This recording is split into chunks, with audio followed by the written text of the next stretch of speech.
Hello and welcome back everybody. Today we're going to be going back over everything that's been announced so far for chapter 2.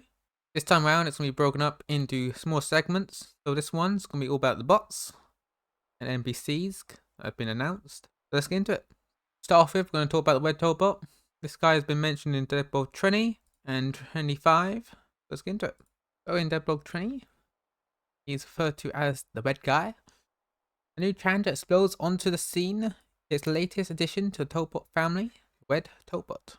Those cannons on its head explode on contact, so make sure you keep this one at a distance. Pro tip, try getting it with a well placed couple of side shots before it gets too close for comfort. Obviously we got a very early image of it here.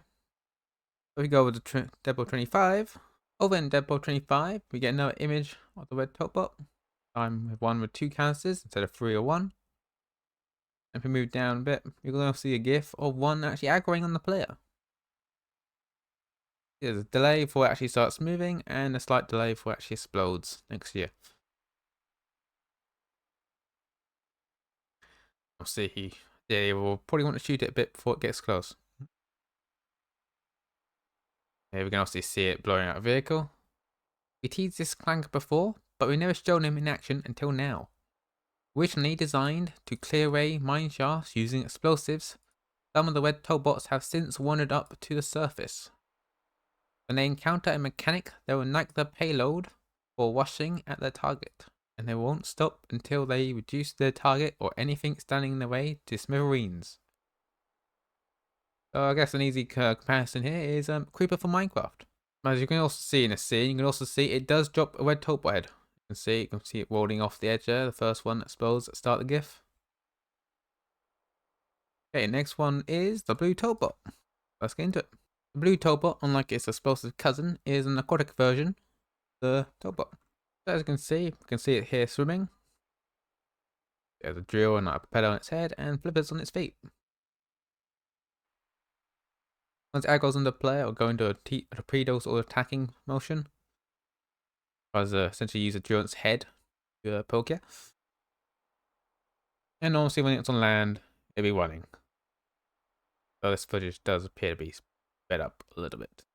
Blue Totebot, just when you thought it was safe to get back in the water, originally designed for offshore drilling, the Blue Totebot has since decided to become an underwater torpedo instead. To make matters worse, it can also move fast enough on land to catch up with any mechanic that aggravates it, so watch where you dive. Yeah. So, on land it will be a threat. I think it's probably double the speed, this footage. Let's go on to the next one. Okay, the last Totebot we are aware that is being added to the game is the Yellow Totebot. You can see, unlike its an aquatic and explosive cousins, it is more of a pounder sort of style. So let's get into it. So yeah, Yellow Totebot. Like I said, it is a pounder, and yeah, it jumps really high. Obviously, you don't want this to land on your head. You can see when it hits the ground, it is there for a second before it then re-jumps. And we'll go through builds. Obviously, the buildings and structures in this scene right here are all relatively low durability materials anyway. This is scrap wood and obviously the I don't know what it's called these, but these little roof bits, they do actually break with just a sledgehammer. We don't know how strong materials have to be resilient to these guys yet. I guess we'll find out in chapter 2. As you can see here, if they were to hit something above them, they will stun themselves. Doesn't appear to be after the first one, most likely when it's been successfully getting hit in the head. But it's potentially a way to potentially defend against them, is to have a ceiling above your thumb defenses. I know, we have to see when they come out really. But now seeing one here, obviously tries to jump and has something fall on its head. But potentially, it might just be merely anything hitting its head, so maybe you might be able to jump on its head and potentially stun it. We don't know. But there's a fallen entity or part stuns it. And also, maybe don't mess them in tight spaces, because they don't appear to really stun easily when they hit their head on something. So it's hard to tell exactly how this mechanic works for them getting stunned, but they appear to be able to do a bit before they actually get stunned. It's just a ceiling. I think if you look closely, it looks like there might have been concussion. Sort of, yeah. You can see that the days there, so it's like mobile hits to the head leaves it being stunned. Obviously, don't get squished before that happens, ideally. Yeah, Totebot, get ready to readjust your base walls or crank your vehicle's engines a bit higher when you see this new bot jumping into the scene. Originally designed as a fully autonomous power trowel, the yellow Totebot has since gone renegade. Now it stomps its way across the planet, eager to flatten any mechanic it sees, no matter how many ceilings and floors it has to smash in the process. Anyway, that's all the Totebots we're aware of now, so let's move on to the next one. Okay, moving away from the Totebot family editions, we're now going to move on to the TapeBot family editions. And we're going to start with the green TapeBot. So before we go back to Deadbook 25, we're going to quickly head over to X or Twitter, whatever you prefer. And we're going back to a tweet they said, going, "Hi mechanics, we're still here. We've been busy working on a bunch of things. Just want to tune in and show off some new stuff." As you can see, those showed off the green TapeBots. All of them easily be seen here. Well, I think it was 5. This isn't the best picture because you got effect from probably a spud gun or spud going off. Over in Deadbook 25, got a nice clear picture of them to start with. Again, got more of them. These will appear to be only in the Grow Labs, but more on that on a future video. But yeah, I'll say they're here, they're covered in stickers and I'll say a bubble wrap. They're held around the head and on the back. And yeah, essentially easier version of the blue TapeBot. They're very similar. Right now in this GIF they had very similar animations to TapeBots. I don't think the blue TapeBots ever had the head animation on the head. I don't care. Green TapeBot, you already seen this little bot on our Twitter. Once this unassuming clanker would have only bubble wrapped fruit and veggies. Who bubble wraps fruits and veggies? Sorry. Until the latest firmware update made it run amok. Armed with a roll of weaponized bubble plastic, it might not pack as much punch by itself, but a bunch of them can ruin any mechanic's day. Essentially, the green TapeBot is the easier version of a blue TapeBot. You have a bunch of them swarming you, you're probably going to get lit up very quickly. Yeah, it's green TapeBot. What did I say? He's essentially just an easier version of the blue TapeBot. Anyway, moving on to the next TapeBot. Moving on to the last confirmed TapeBot we know of for chapter 2 is the yellow TapeBot. Let's get into it. The yellow TapeBot has a bit more uniqueness compared to the other TapeBots, with both its right arm and left arm and its back being replaced with slightly different modules. That's it. That's the word I'm looking for. Then the left arm, instead of being scissors, is now a brush. Right arm is now, well, designed to shoot more of a liquid or EU, or 4 different colours of ink, as it is put, versus obviously material like tape or bioplastic, or explosive tape.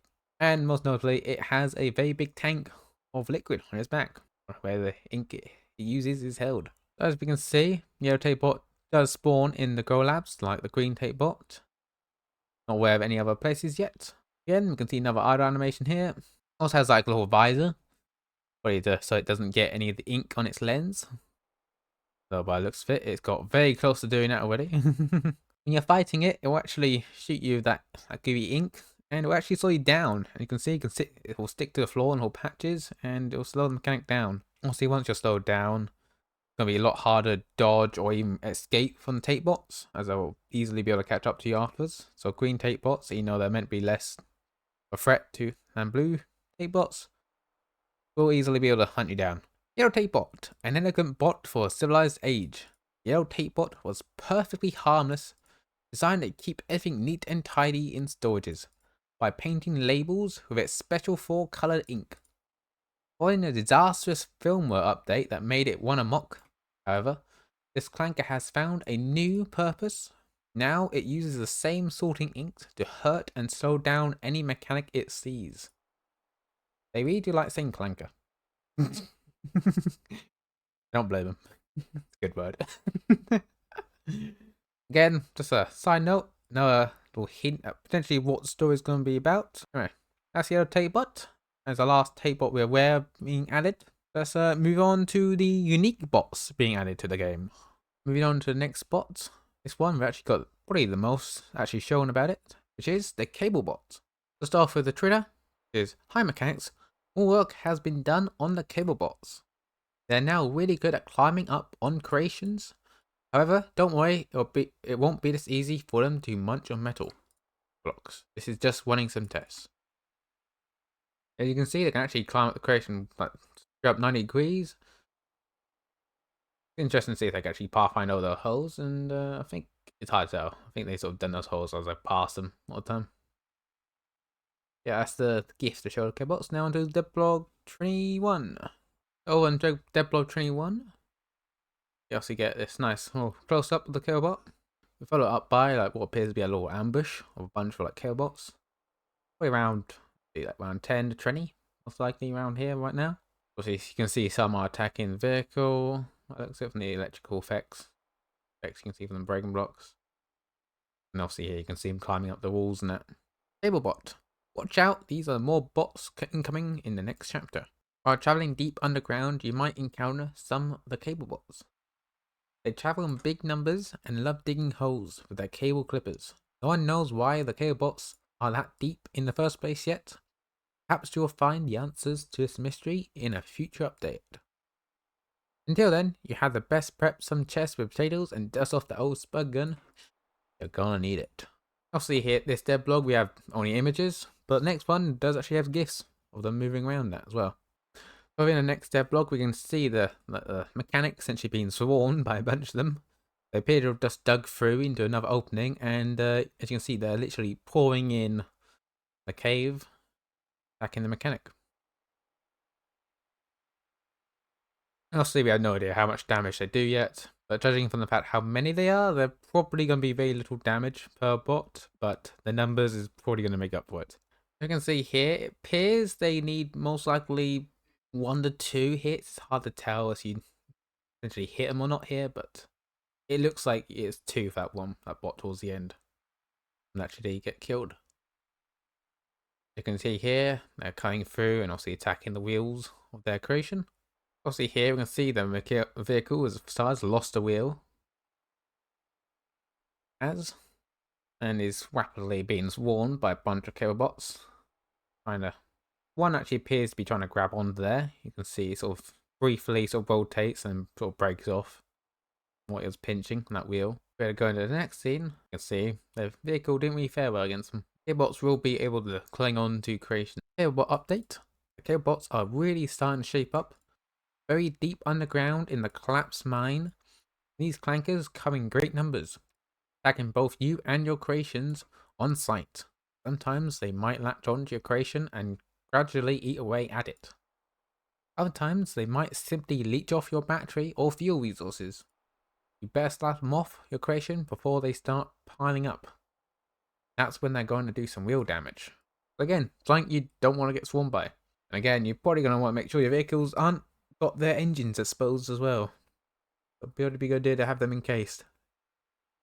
And obviously you may not use pipe blocks for your wheels. Something a bit more durable. So break off one block here, for example, that wheel's going. Moving on to the next bot, the Minerbot. Let's get into it. So the Minerbot was shown off in Deadblock 24. Only place they've been talked about. Below a slight snippet of the wheel was shown on Twitter. Will be found in the underground and is capable of flight. You see here, it's flying around or just zooming around corners. As you can see, they'll be zooming around where the mechanic is, staying a bit out of sledgehammer reach most likely. They'll pretty occasionally dip down to where you could hit them, but ideally you're going to want a spud launcher. Kill them. They'll be able to come down at high elevations to lower ones. It appears they will somewhat stay close to the ground beneath them. Alright, let's get into the description I gave. What's that coming up from the mine? A new bot. Introducing the Minerbot. Scrap Mechanics' first flying bot. These heavily overworked bots are flying on fumes. After all, they've been digging random holes underground in every direction, slowly overheating for who knows how long. If spotted, the Minerbot will spray any mechanic it detects with a shower of rocks. While Minerbots are not as accurate or as alert as the TapeBots, they can become very dangerous. Very quickly in large numbers, but even if you shoot them down, watch out. Minerbots can still crash into you. Minerbot is shaped up to be something that can even top the current bots. Yeah, also you're shooting it, you'll be able to ground it, and then it'll be more like it'll just zoom around on its wheel essentially. I mean, that's the Minerbot. And that is the only time we've actually got mentioned the Minerbot. Here, the last bot that's been announced for Chapter 2 is the Trashbot. Let's get into it. Oh, and Trenny is the first appearance of the Trashbot. And as its name might imply, it carries a lot of trash. It's also going to be the first boss for the scrap mechanic. As soon as you get to the top of a warehouse, this guy will be out the elevator, outside the elevator. Not sure if it's be waiting or if you have to trigger the fight or not. But yeah, you're going to have to fight him. And if you want a height comparison, there's a lovely little mechanic here. And this guy doesn't fit on the screen. You count to the top, tippy top of the rubbish from his back. Very tall. Count to just back of the actual body. About 3 to 4 times height of a scrap mechanic. There's a side profile as well. So we do have some storyboards of how it's going to fight. Mostly going to be swiveling on a pile with straight shots. And it's going to have like sort of a shockwave sort of attack as well. And a ball. This ball does appear to be composed of other Totebots. By looks fit the explosive and the green Totebot, if I'm remembering the heads correctly. And these will curve around as well. This one obviously shows that you're going to want to shoot its eye. And after a few hits, or maybe after the first hit, not sure how many, the head, or its head or brain, I guess, falls out, and you have to hammer its energy source. But shooting it will not do anything unless you shoot it in the eye. Shooting it anywhere else will not do anything. I guess it essentially is too armored. I guess it's a simple way to put it, how big it is. Man, let's go into the description. Trashbot. It's a good thing scrap mechanic doesn't come with metal vision.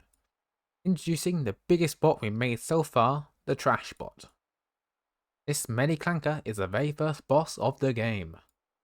Rumored had it you'll find it on top of the warehouse rooftops, collecting junk. If you do run into him, you best have your spud gun at hand or you'll end up in the trash with the rest of the smelly produce. Over in Totebot 3, we actually get to see an in-game version of the Trashbot, though this one is not properly textured yet. You can tell. Right now, its eye appears to be closed, so it's not clear if this is just merely a texture, the texture's not done yet, or if the eye will actually periodically be shut. As you can see, it sprays out its goop, which actually does similar slowing effect to the old TapeBot. You can also shoot like balls of sludge. Also have the same effect of slowing you down with goop. You can also see a ping of roughly where they're going to land beforehand. Trashbot update. We haven't talked about this messy clanker for a long time, so we'll keep this short, but it doesn't stink up this devlog. We're considering not even showing it off until release, but since many of you have been curious about our new enemy, here's a gift showing that he's alive and kicking, even if he's still missing a few textures. While not quite a bot, this does spawn bots, the drill spawner.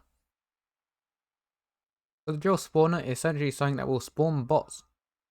So here it's drilling out on the surface, then shoots off the drill, and then bot capsules come out. In this case, Totebots. And the same thing can happen underground, though the capsules actually appear to have little thrusters to help slow them down. There's here a whole swarm of Totebots. It's more likely to be part of that all spawn waves. Not clear if this is raid related or like little ambushes that might just randomly happen. But I thought it deserved a little bit of an honourable mention. Even under the ground, there's no peace for farming mechanics. But here it says farming, so most likely this is how bots will appear for raids now. When you're hard at work in the bowels of the earth, watch out for these burrowing enemy spawners. Anyway, let's get on to the NPCs. Oh, those are all the bots plus a spawner. There's also a few NPCs joining in chapter 2 as well. Apple, the baby walk. Into it. So the baby walk and no, we don't have a name for this guy yet either. Yeah, these two are joining us in chapter 2. NPCs. The next chapter will feature a few new NPCs that you will get to interact with. Here's a first look at 2 of them. So see, second one is a baby walk. And another one is most likely some sort of farmer. We got here So we've got like sort of basic images on both here, but we actually have another image of this guy over here. Once I find it. Over in Deadpool 24, when we're looking at builder crests, we actually do see this NPC standing on a platform next to it.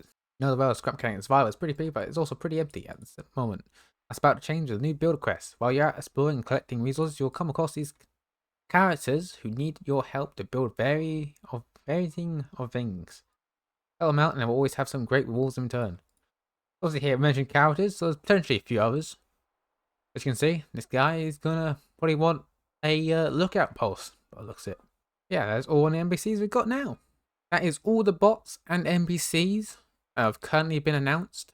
Though it would be hilarious if there's something that comes out tomorrow or the day it comes out. It changes that. Well, after I finish recording, but oh well. It happens, it happens. That is everything anyway. So next one is, if I look at my list, the next video is going to be going over all the new parts that have been announced. So until then, I will see you then.